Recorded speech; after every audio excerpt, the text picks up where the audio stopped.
News 18 India super exclusive. ये क्या हो रहा है अभी? ये আমরা বোমা বানাচ্ছি তো। बम। হ্যাঁ।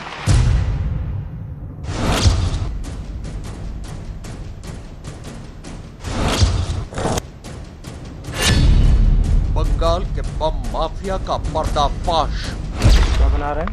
বোমা বোমা। बम। हाँ।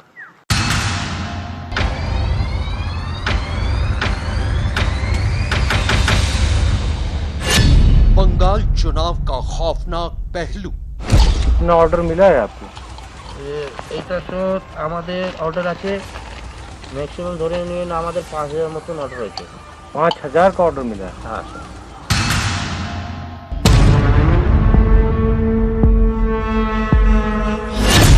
न्यूज 18 इंडिया की खास पड़ताल। तो ये क्या इलेक्शन के दौरान ही ऑर्डर मिलता है या साल भर आपका लोग का काम चलता है? नहीं স্যার আমাদের এটা বছরে ইলেকশনে পড়লে চাই কোনো জায়গা দঙ্গা ফঙ্গা হলে আমাদের অর্ডার আছে। अच्छा, मतलब इलेक्शन के दौरान भी, इसके अलावा अगर कहीं कोई दंगा कराना होता है तो भी? হ্যাঁ স্যার হ্যাঁ স্যার।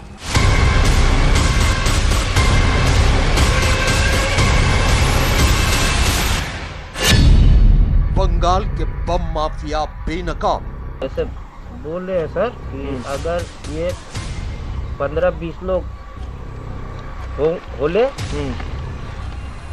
4-5 जन मर जाएगा। अच्छा। और 10-12 जन घायल हो जाएगा। अच्छा।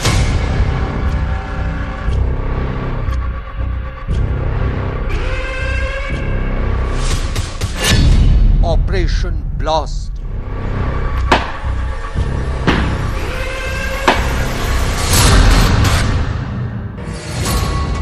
ये पश्चिम बंगाल की वो खौफनाक हकीकत है जिसे आज हम आपके सामने बेनकाब करने वाले हैं। ये पश्चिम बंगाल चुनाव का वो खौफनाक पहलू है जिसे देखकर आज आप दहल जाएंगे। और आज हम आपके सामने पश्चिम बंगाल में धड़ल्ले से चल रही गैर कानूनी बम फैक्ट्रियों के दिल दहला देने वाली हकीकत का कच्चा चिट्ठा खोल कर रख देंगे।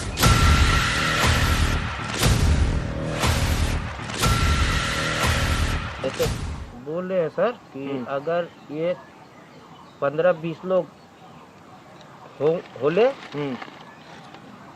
4-5 जन मर जाएगा। अच्छा। और 10-12 जन घायल हो जाएगा।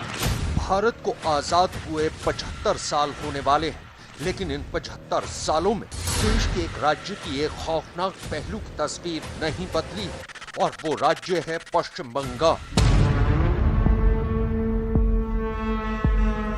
पश्चिम बंगाल में चुनावी हिंसा का एक लंबा इतिहास रहा है। आरोप है कि सूबे की हर पार्टी ने सत्ता पर पकड़ बनाए रखने और राजनीतिक विरोधियों के दिलों में खौफ बनाए रखने के लिए हिंसा की बैसाखी का सहारा लिया। हर चुनाव में हिंसा होती रही और लोग मरते रहे।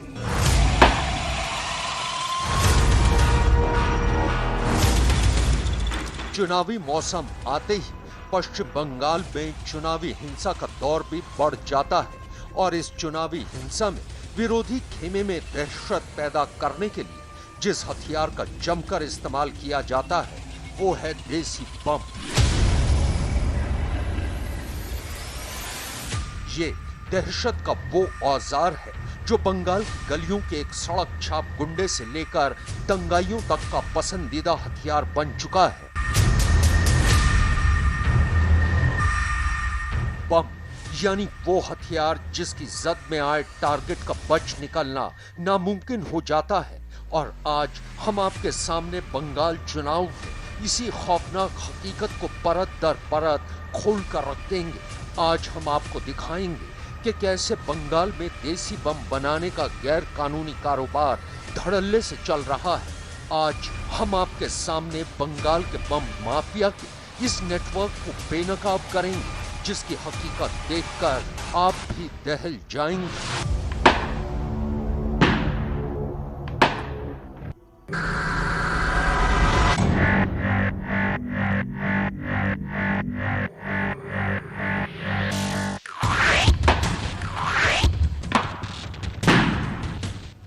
हमारी खुफिया टीम को जानकारी मिली थी कि पश्चिम बंगाल के कई इलाकों में धड़ल्ले से बम बनाए जा रहे हैं, लेकिन इस गैर कानूनी कारोबार के शातिर खिलाड़ियों तक पहुंचना इतना आसान नहीं था। काफी मशक्कत के बाद कोलकाता से कुछ दूर श्यामनगर इलाके में हमारी स्पेशल इन्वेस्टिगेशन टीम की मुलाकात एक ऐसे बम माफिया से हुई जो पिछले काफी वक्त से इस गोरख धंधे से जुड़ा हुआ है।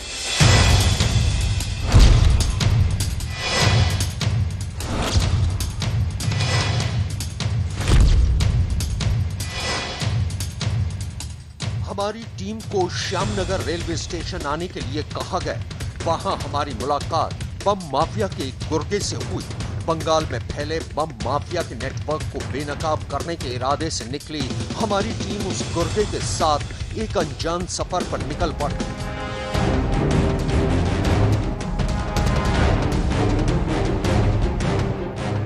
लंबा सफर तय करने के बाद बम माफिया का गुर्गा हमारी टीम को एक जंगल के अंदर ले गया।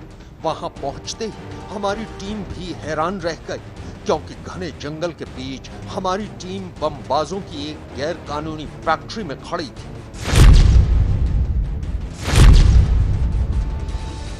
और वहां एक दो नहीं बल्कि कई बमबाज देसी बम बनाने में जुटे हुए थे। ये क्या हो रहा है अभी? ये हमरा बोमा बनाते थे। बम? हाँ। क्या बना रहे हैं? बोमा बोमा। बम? हाँ। किसके लिए बना रहे हैं? ये পার্টি অভিযোগ আসছে আমাদের পার্টি আসছে ওদের জন্য আমরা মাল বোমা বানাচ্ছি। तो कहाँ के लिए ऑर्डर मिला है ये? এইটা তো অনেক দূরে দূরে অর্ডার হয়েছে। বীরভূমে আছে, তোমার বাঁকুড়া, নন্দীগ্রাম, তোমার এইদিকে কলকাতা, দমদম।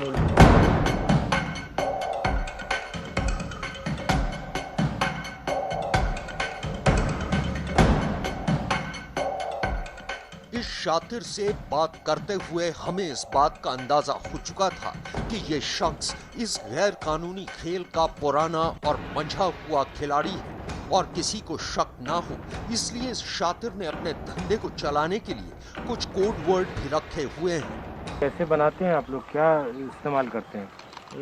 এটা স্যার আমাদের হলো বাঙালতে বলে যায় এটা লাল মশলা আর সাদা মশলা। বাঙালি আমাদের বলা যায় লাল মশলা সাদা মশলা। এটা মিলিয়ে আমরা মিশিয়ে দুটো বানাই। तो ये कितना ऑर्डर मिला है आपको? এইটা স্যার আমাদের অর্ডার আছে ম্যাক্সিমাম ধরে নিন আমাদের 5000 মতন অর্ডার হয়েছে। 5000 का ऑर्डर मिला है? हाँ सर। तो ये क्या इलेक्शन के दौरान ही ऑर्डर मिलता है या साल भर आपका लोग का काम चलता है? नहीं सर, আমাদের এটা বছরে ইলেকশনে পড়লে চাই কোনো জায়গা দঙ্গা ফঙ্গা হলে আমাদের অর্ডার আছে। अच्छा, मतलब इलेक्शन के दौरान भी, इसके अलावा अगर कहीं कोई दंगा कराना होता तो भी? हाँ सर, हाँ सर।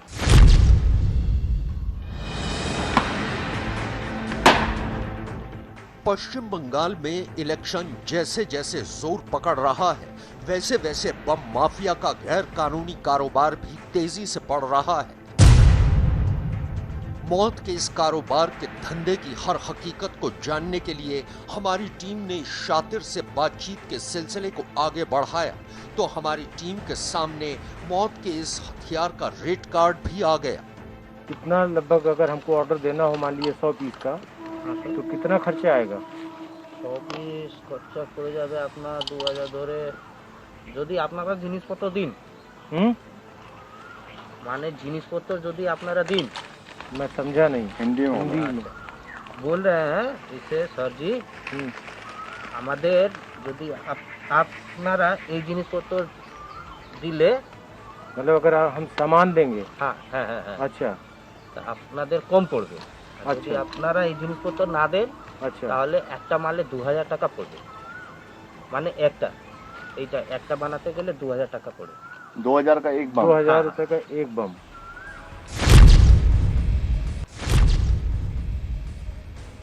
बम माफिया के शातिर खिलाड़ियों ने अपने धंधे के लिए 2 रेट कार्ड बनाए हुए हैं। पहला, अगर ऑर्डर देने वाला बम बनाने का सामान देता है तो उससे सिर्फ बम बनाने की कीमत ली जाती है। दूसरा, वो जो सामान ना देने की सूरत यानी सामान ना देने पर बम के खरीदार से एक बम की कीमत हजारों में वसूली जाती है। ये तो बहुत महंगा पड़ेगा फिर। ये नुकसान कितना करेगा? আমাদের জীবনে তো রিস্ক আছে, আমরা রিস্ক নিয়ে বানাই সব। ये कितना नुकसान करेगा? এটা अगर हम भीड़ पे फेंकते हैं হ্যাঁ বুঝেছি। ক্ষতি করতে গেলে এটা এরকম আছে জিনিসটা नहीं समझ में आया। हिंदी में बात बोलो यार, हमें नहीं समझ में आता। जैसे बोल रहे हैं सर कि अगर ये 15-20 लोग होले 4-5 जन मर जाएगा अच्छा। और 10-12 जन घायल हो जाएगा। सुना आपने, इस शख्स के लिए किसी बेगुनाह की जान की कीमत कुछ भी नहीं है, यानी किसी के जीने या मरने से इसे कोई फर्क नहीं पड़ता। जैसे जैसे मौत के इस गोरख धंधे का ये शातिर अपने धंधे से जुड़े राज हमारी टीम के सामने खोलता जा रहा था, हमारी हैरानी भी बढ़ती जा रही थी।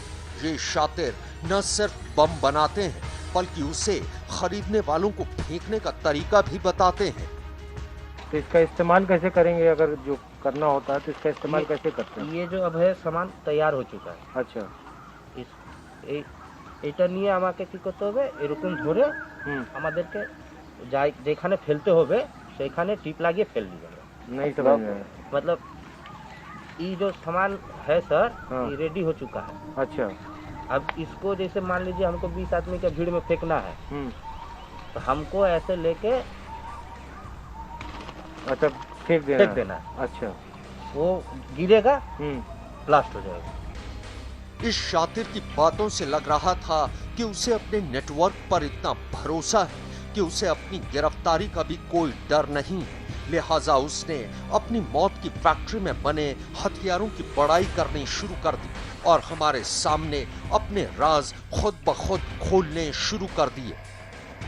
तो अभी तक कहीं पर इसको आपने इस्तेमाल करवाया है? मतलब कोई आपसे खरीद के गया हो, हाल फिलहाल में कोई बम धमाका हुआ है? हाँ অনেক জায়গা হয়েছে স্যার। कहाँ पर?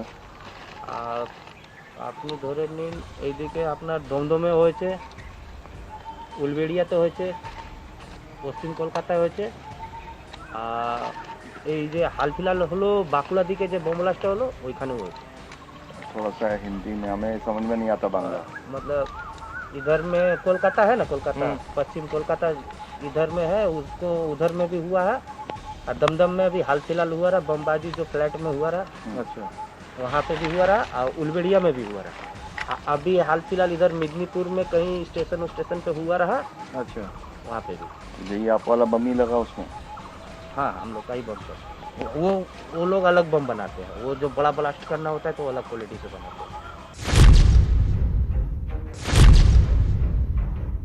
बम बनाने के गैर कानूनी धंधे का ये शातिर हमारी टीम के सामने अपने धंधे के पोशीदा राज परत दर परत खोलता जा रहा था। अब बारी थी इस गैर कानूनी धंधे के एक और राज को जानने की, यानी बम के सप्लाई रूट का राज जानने की। सवाल हमने किया और इस शातिर ने उसका जवाब भी हमें दे दिया। बनाने के बाद इसको आप कैसे लेके जाते हो, सप्लाई कैसे करते हो? এটা যেরকম ধরুন हम लोग का जैसे डब्बा आता है तो जैसे वो बड़ा बड़ा डब्बा आता है या लड्डू वाला डब्बा आता है, उसमें सजा के अच्छी तरह से बालू देकर पैक कर देते हैं, वो लोग खुद लेके चल जाते हैं। अच्छा। रास्ते में फट जाए तो जो लेके जाएगा उसके रिस्क, फट जाएगा मर मतलब आपको कहीं भेजना नहीं होता, वही लोग आते हैं? वो लोग ऑर्डर देते हैं, हम लोग का बनाने का काम है। अच्छा। क्यों जो ले जाते वो तो बता के नहीं ले जाते, इस जगह लेके जाना है, भेजने के लिए हम लोग एड्रेस नहीं बताते, वो लोग खुद आते, हम लोग दे देते। इस शातिर बमबाज का ये बयान बेहद चौंकाने वाला था, क्योंकि जिस बेफिक्री से उसने ये बयान दिया था और उसकी जो हकीकत हमारे सामने थी, उसे देखकर तो यही लग रहा था कि इस जाने न कितने और ऐसे शातिरों का ये कारोबार धड़ल्ले से चल रहा है। लेकिन हमारे मन में एक सवाल था कि आखिर पश्चिम बंगाल में बमबाजी की इतनी वारदात होने के बावजूद ऐसे शातिर पुलिस की गिरफ्त से बाहर क्यों हैं? अब इस शातिर ने हमारे सवाल का जो जवाब दिया उसे भी आप सुन लीजिए। जंगल में आप लोग बनाते हो तो कहीं कभी पुलिस वालों ने छापा वापा डाला या कहीं पता चल गया, कभी ऐसा हुआ है? छापा पड़ने से क्या होता है, इधर में जो लोग का वो लोग बोल के छुड़ा देते हैं। अच्छा, तो कोई मतलब डरने वाली बात नहीं? नहीं, डरने वाली बात नहीं, बस वो पकड़ाने की डर नहीं है। हाँ ये जो हम लोग बनाते वक्त अगर ब्लास्ट हो जाए हाँ। या आग लग जाए गरम से, तो हम लोग का जान जा सकता है। जब सैया भय कोतवाल तो डर काहे का। और यही वजह है कि पश्चिम बंगाल के कई इलाकों में देसी बम बनाने की ऐसी कई गैर कानूनी फैक्ट्रियां धड़ल्ले से चल रही हैं। तो टोटल आप लोग जो लोग बनाते हो बम, कहाँ कहाँ पे बनता है, किन किन शहरों में बनता है? अगर वो लोग जैसे बुलाते हैं हमारे के যখন डाके हो रहा আমরা चले जाए, कहाँ पर? अगर जहाँ बनाना होता है वो लोग हाँ। अगर बुलाता है तो हम लोग वहीं जाकर बनाते हैं। अच्छा। अगर वो लोग पैसा दे के चले जाते हैं, बोलते हैं हम लोग आके बाद में ले लेंगे, हाँ। तो हम लोग यहीं पे बनाते हैं, अपने इलाके में ही आके बनाते अच्छा, मतलब अगर जो आपको ऑर्डर देते हैं वो अपनी जगह पे भी बुलवाते हैं? हैं। हाँ जी, अच्छा, तो कहाँ कहाँ पे ये मेन बनता है? बहुत जगह बनता है सर। बीरभूम है, मेदिनीपुर है, मालदा है, इधर नंदीग्राम है, झाड़ग्राम, इसी सब जगह में भी बनवाता है लोग। इस शातिर के मुताबिक बमबाज डिमांड के हिसाब से काम करते हैं, यानी मौत का सामान तैयार कर पैसा कमाने वाले ये शातिर अपना धंधा बम खरीदने वाले के हिसाब से भी चलाते हैं।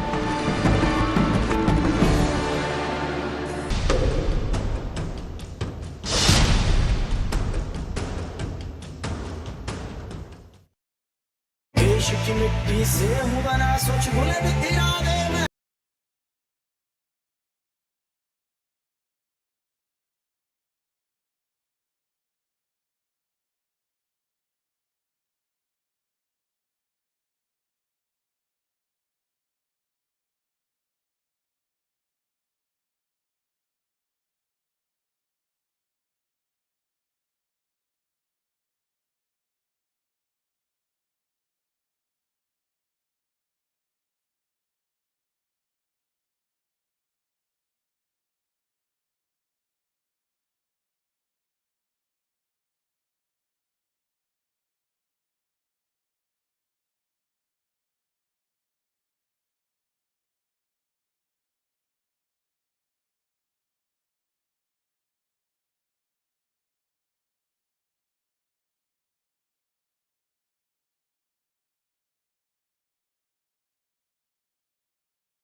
जैसे जैसे वक्त बीतता जा रहा था, ये बमबाज अपने धंधे के सनसनीखेज राज हमारी टीम के सामने उगलता जा रहा था।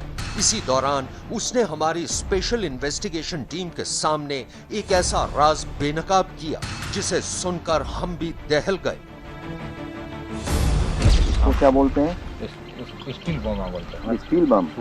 तो जो सुतली वाला बम होता है, जो रस्सी वाला आप बता रहे हो, उससे ज्यादा खतरनाक ही होता उससे है? ज्यादा ही खतरनाक। अच्छा, उससे ज्यादा। इसको क्या टिफिन बम इसी को बोलते हैं? हाँ, ये बोलते सर, ये छोटा टिफिन बम बोला जाता है, लेकिन बड़ा भी टिफिन बम हम लोग बनाते हैं 5 किलो वाला। अच्छा, जी सर, बड़ा भी बनाते हैं। तो वो कितना नुकसान करता है? वो नुकसान करता है, कम से कम एक बिल्डिंग, 2 तला बिल्डिंग उड़ जाएगा, खत्म हो जाएगा।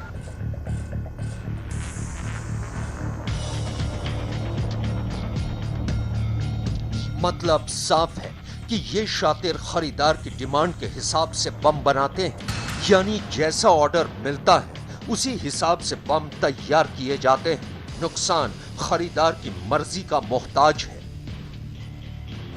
ऐसा भी अभी तक बनाया है क्या इस इलेक्शन में? जी सर, कितने बना के अपने सप्लाई किए होंगे वो से?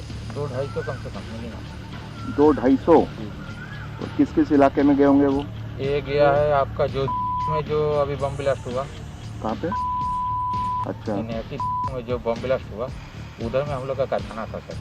तो वो हम लोग बनाए थे, लेकिन उधर में 20-25 आदमी मर गया बोल के वो कंपनी बंद हो गया। लास्ट में जो ब्लास्ट का इस बार जो ब्लास्ट हुआ वो सब हम लोग का ही बनाया हुआ था, लेकिन पुलिस भी उसमें शामिल था। वो लोग ले जाके उसमें डिस्पोज कर दिया। कब ये हुआ था ब्लास्ट? ये कम से कम आपका साल भर का भीतर हुआ था। साल भर के भीतर। सुना आपने, ये बमबाज बंगाल पुलिस पर मामले को रफा दफा करने का संगीन आरोप लगा रहा है। हम इस शख्स के इस बयान को सुनकर हैरान थे कि इसके बनाए बमों के धमाकों में 25 जिंदगियां जलकर खाक हो गई, लेकिन उस धमाके की गूंज पुलिस को सुनाई नहीं दी। लेकिन इस बमबाज के अगले बयान को सुनकर हम हैरान रह गए। इस शातिर के मुताबिक बंगाल पुलिस ही इनको प्रोटेक्शन दे रही है। तो क्या पुलिस वालों को ये सब पता नहीं चल पाता कि आप लोग बनाते हो? सब पता है सर, पुलिस वाले ही तो हम लोग को प्रोटेक्शन देता है। अच्छा, जी सर। तो फिर जैसे मान लीजिए आप यहाँ पे छुप के बनाते हो, तो यहाँ से माल कैसे जाता है? यहाँ से माल हम लोग माने तरीके से भेजते हैं। अच्छा। हम लोग भेजते हैं, किसी का दूध का टिफिन में भेजते हैं, किसी का बाजार का थैली में भेजते हैं। कभी सर अच्छा। पुलिस ही लेके जाता है, पुलिस अपना जीपी में हम लोग को बैठा के लग जाता है माल वहाँ। कभी डलडा का डब्बा अच्छा। में हम लोग भेजते हैं। कभी कभी इधर ही का पुलिस लेकर जाता है हम लोग को, लेकर यहाँ से जाओ, वहाँ उतर जाना, वहाँ पर नहीं जाना। पुलिस आप लोग को लेके हाँ, जाती है? हैंडल करता है सर। अच्छा। हाँ, हम लोग को प्रोटेक्शन पुलिस ही देता है। इस शातिर की माने तो पुलिस की शह पर ही ये धंधा फल फूल रहा है। यानी जब शहर का कोतवाल ही अपनी आंख मूंद ले तो फिर जनता को बचाएगा कौन? हमने बंगाल के इस शातिर को और कुरेदा तो उसने हमें ये भी कि वो कितनी तरह के बम बना सकता है। ये बताइए, सुतली बम हो गया, एक जो आप बना रहे हैं छोटा टिफिन, बड़ा टिफिन बम जो बड़ा खतरनाक है, हाँ। और कितने तरीके के आप बम बनाते हैं? हम सर, लोग बहुत पाइप तरीका वाला भी आता है बनाते हैं, सर। साइकिल का घंटी वाला भी बम बनाते हैं हम लोग। उसमें क्या होता है? उसमें 2 घंटी वाला, जो घंटी का जो कप होता है, दोनों को एक साथ में डाल के उसमें मसाला डाल के उसमें क्या करते हैं, नट बोल्ट टाइट होता है, उसमें रेडी होता है सर। उसमें रेडी होता सबसे है। चलेगा खतरनाक कैसे? बम वो चलेगा सर लुढ़ाने से चलता है सर, नीचे से इसी तरह लेके लेकिन हम लोग इसी तरह करते हैं सर। लेकिन आप ऐसे फेंकिएगा और उसको ऐसे फेंकिएगा सर, ऐसे ही होता है। अच्छा, नीचे हाँ, रोका देना। नीचे से ऐसे लुढ़का लुढ़का देना, देना, फट जाएगा। वो डगर के जाके फट जाएगा। इस शातिर की बातें सुनकर ऐसा लगा कि इनके लिए बम बनाना और उसका इस्तेमाल करना बच्चों का खेल बन चुका है। और जिस बेफिक्र अंदाज में वो हमारे सामने अपने धंधे के तमाम राज खोल रहा था, उसे सुनकर हमें लग रहा था कि पश्चिम बंगाल में गैर कानूनी बम बनाना एक तरह का रोजगार बन चुका है। बमों की इतनी वैरायटी शायद ही कहीं और देखने और सुनने को मिले।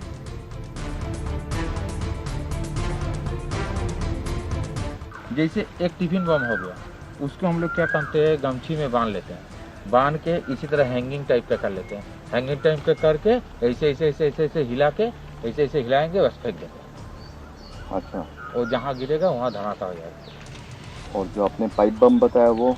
पाइप बम जो है वो ऐसा लंबा टाइप का रहेगा, वो बाना रहेगा, एक तो लेंगे और ऐसे चला के मारेंगे, बस वो जहाँ जाएगा ऐसे घूमते घूमते जाएगा, वहाँ पे गिरेगा, बस चला। हमारे सामने एक ऐसा शख्स खड़ा था जो न सिर्फ गैर कानूनी तरीके से बम बनाता है, बल्कि उसके इस्तेमाल के तरीके भी बता रहा था। लेकिन इस दौरान उसने हमें जो बात बताई, उसे सुनकर हम भी दहल गए। इस शख्स के मुताबिक उसे पश्चिम बंगाल में होने वाले चुनाव के दौरान लोगों के दिलों में खौफ पैदा करने के लिए सैकड़ों की तादाद में देसी बम बनाने का ऑर्डर मिल चुका है। ये घंटी बम, पाइप बम हाल फिलहाल में या अभी आने वाले टाइम में कहीं इस्तेमाल होना है या हो चुका है? नहीं, होना है नहीं, सर, होना इसलिए रेडी हो रहा है सर। होना है सर। अभी तो फिलहाल हम लोग को टिफिन बम और इधर छोटा वाला जो ऑर्डर मिला है सर, डब्बा वही वाला रेडी कर बम रहे हैं हम लोग को। पहले तो सर अभी तो स्टील वाला डब्बा आया है, पहले तो हम लोग को जर्दा का डब्बा में बनाते थे और हजमोला का जो शीशी है उसमें बनाते थे। अभी उससे अच्छा ये हो गया, इसमें सेफ्टी। ये सेफ्टी के आपके लिए या किसके लिए? हमारा चलाने के लिए सेफ्टी है, मरने वाला को सेफ्टी नहीं सेफ्टी है। नहीं है, ये हमारे लिए सेफ्टी है। इसमें कम से कम इस डब्बा से मारेंगे ना सर, कम से कम 3 से 4 आदमी घायल हो सकता है। और बड़ा वाला जो टिफिन है ऑर्डर है मैक्सिमम इसको बनाने हमारा 2-2.5 हज़ार डब्बा चाहिए बनाने के लिए ऑर्डर दिया हुआ है। उसका बाद सर वो टिफिन वाला है कम से कम 5,000 से ऊपर जाएगा सर। वो टिफिन जो 3 धाक का है 5,000 क्या 5,000 डब्बा बन के जाएगा? बन के यहाँ से जाएगा सर मारने के लिए। इन शातिरों ने हमारी स्पेशल इन्वेस्टिगेशन टीम को उनके बम के धमाकों की गूंज सुनाने और दिखाने के लिए एक के बाद एक 3 बम फेंक कर भी दिखाए, लेकिन इन शातिरों के तेवर देखकर हमें अंदाजा लग गया कि पश्चिम बंगाल में इस बार का चुनावी सफर बेहद खतरनाक रहने वाला है।